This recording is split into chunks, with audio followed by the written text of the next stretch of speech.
So I'm in the pizza garage and I'm about to make a biga, and I figured all the comments and questions that you guys had about it, I want to take you for the ride. Come on, let's go. So a basic formula for a biga is based on 1,000 grams or a kilo of flour. To a kilo of flour, I'm going to add 5 to 6 grams of dry yeast and about 450 grams of water, which is 45% hydration based on the flour weight of the biga. Now, I'm going to take my water, and since I'm using dry yeast and there's not a lot of water, I'm going to pre-mix my yeast with a whisk, make sure it's blended and all incorporated.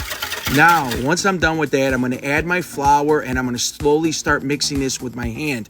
This is going to be really dry and it's supposed to be shaggy. The purpose of this is not to create gluten, but physically just get the water, the yeast, and the flour incorporated together. It's going to take a while. You're going to sweat. But look at that. That's what we're looking for. Take a large container, put some oil in it, and then put all the biga inside of that container. I like to cover mine with a cloth sack. So that's pretty simple, right? Just follow these parameters I just gave you and you're gonna get a beautiful biga every single time. But if you wanna make it even more simple, go and search for the app called Master Biga. Master Biga will do all these calculations for you and you're gonna have an amazing result.